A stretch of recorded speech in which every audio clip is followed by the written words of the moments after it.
You can retire early if you treat your money like a stubborn habit that compounds while you sleep. The trick is boring and practical, not flashy or lucky.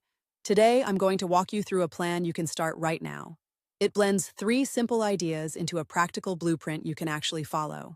First, you need a clear target for retirement. The number isn't a mystery secret you hunt in a paycheck. It's a real amount you can live on. Start by estimating your annual living costs in retirement, then add a cushion for healthcare, housing, and any big life changes you want to handle. A common rule of thumb is to aim for 25 to 30 times those annual expenses, depending on how comfortable you want to be.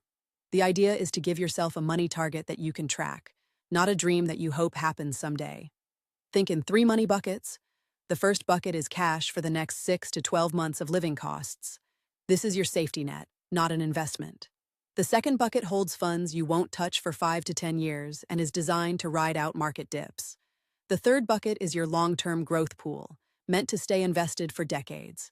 Keeping these buckets straight helps you avoid the common trap of mixing money you'll spend soon with money you hope will grow for the distant future. Automate everything you can. Automating contributions to your 401k or equivalent to an IRA or Roth and to a separate savings bucket is the best way to stay consistent. When money moves automatically, you remove the daily decision fatigue that derails plans. The first rule to ride toward early retirement is simple. Get the full employer match if you have one. If your company offers a match, contribute enough to capture it in full. After that, fill your tax-advantaged accounts with the rest, prioritizing tax efficiency so you don't give away money to taxes you don't need to. Keep your investments simple and cheap. A broad, three-fund approach is a solid starting point.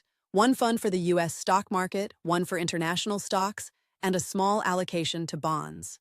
This keeps costs low and risk spread out. For most people who are years away from needing the money, something like 60% U.S. stock, 25% international stock, and 15% bonds is a reasonable starting point, adjusting as you get closer to needing the money. Tax efficiency matters more than you think. Use tax-advantaged accounts to their fullest. Put as much as possible into tax-deferred or tax-free accounts, then pick investments inside those accounts with low turnover and low fees. Where you place money can affect how much grows over time, especially when you compound for decades. Healthcare and big expenses deserve early planning. Medical costs can surprise you in retirement, so it helps to build room for them now. An HSA, if you have a high-deductible health plan, can be a powerful tool because contributions are tax-deductible, grow tax-free, and can be used tax-free for qualified medical expenses. Let me show a simple example so you can see the math in action. Imagine you are 30, earning $60,000 a year, and you save 25% of that income. You spread it as $10,000 into a Roth or IRA and $5,000 into your 401k to help with the employer match, plus you keep a steady cash cushion in your bucket. If these contributions average a 7% return over time, the money compounds year after year. This isn't a promise of riches, but it's a clear path. Over 30 years, $15,000 a year in or near the market with a sensible mix can grow into well over $1 million, depending on the exact returns and how long you keep investing. If you postpone, defer, or chase high-risk bets, you'll lose time and compound growth. The plan rewards consistency, not drama. What about risk? You don't need to pretend you're fearless on the stock market to retire early. You need a plan that fits your life while staying a little boring. If a bear market hits while you're still years away from retirement, your automatic contributions and steady allocation keep working. You rebalance occasionally, but you don't try to time anything. Time in the market remains your strongest ally. Rethink what counts as ready. Early retirement means you live below your maximum possible spending and you let your investments do the heavy lifting. It's not about hitting an exact magic number on a calculator. It's about creating a habit of saving, investing in broad, low-cost funds, and letting time do the work. Here is a practical 8-week starter plan you can follow to turn this into action. Week 1 is about defining your target and tracking your spending. Pick a retirement age you'd actually like to reach and estimate the annual costs you'd need to cover. Track every penny for 2 weeks so you know where your money is going. The point isn't to punish yourself, it's to show what you can trim without losing what you value.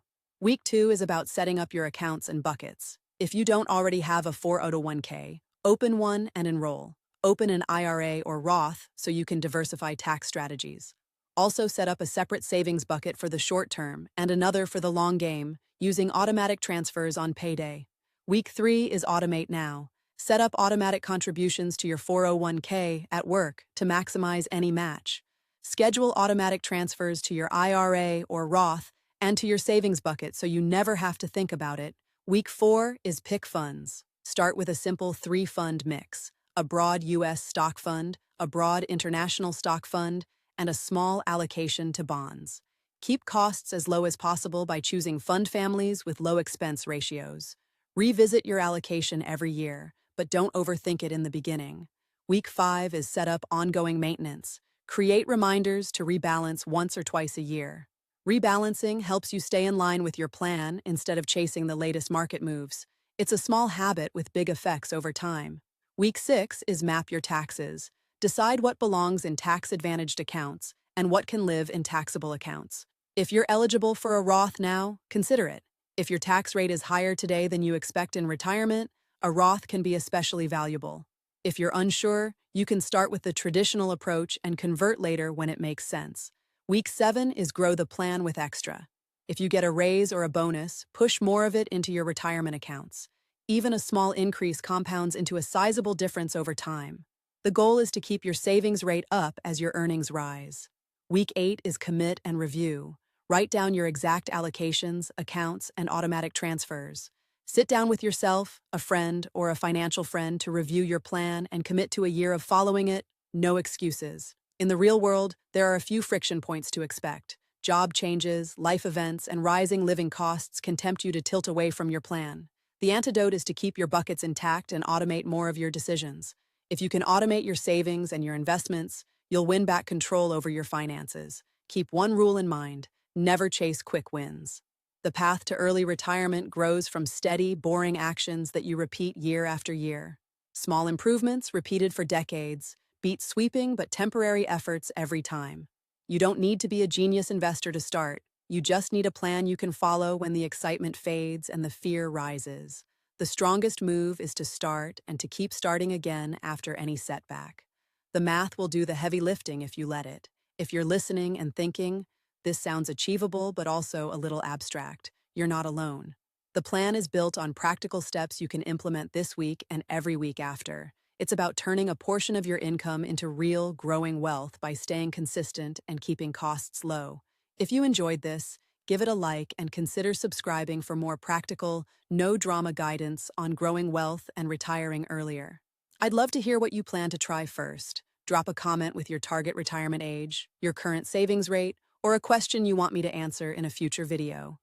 Your plan doesn't have to be perfect to start. It just has to start.